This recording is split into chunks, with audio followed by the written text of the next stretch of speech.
अंतिम ट्रेन का रहस्य शाम के 7 बज चुके थे। सूरज ढल चुका था और अंधेरा तेजी से चारों ओर फैल रहा था।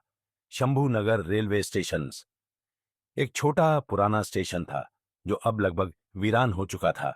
यहां दिन में सिर्फ 2 ही ट्रेनें रुकती थीं। स्टेशन पर केवल एक बूढ़ा चौकीदार रामलाल तैनात था। रामलाल बीते 25 वर्षों से इस स्टेशन पर काम कर रहा था। उसने बहुत कुछ देखा था, लेकिन जो रहस्य इस स्टेशन से जुड़ा था वह आज भी उसकी नींदें उड़ा देता था। हर साल 5 जून की रात स्टेशन पर कुछ अजीब घटनाएं होती थीं। लोगों का कहना था कि उस रात एक भूतिया ट्रेन और स्टेशन से गुजरती है, ट्रेन नंबर 999, जो कभी किसी टाइम टेबल में नहीं होती। कहते हैं जो उस ट्रेन में चढ़ता है वो फिर कभी लौटकर नहीं आता। सौरभ एक पत्रकार था जो हॉरर और रहस्यमयी घटनाओं पर रिपोर्ट बनाता था।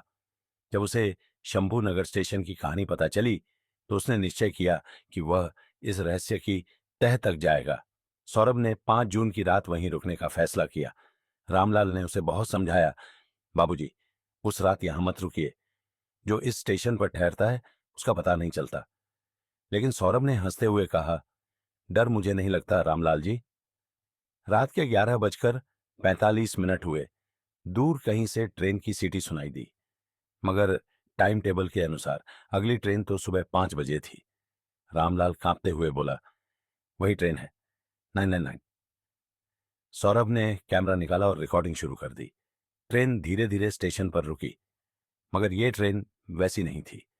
पुरानी, धुएं से भरी, और उसमें बैठे सभी यात्री सफेद कपड़ों में बिना पलक झपकाए देख रहे थे।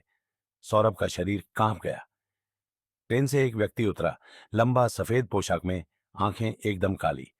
उसने सौरभ से पूछा, सफर पर चलना चाहोगे?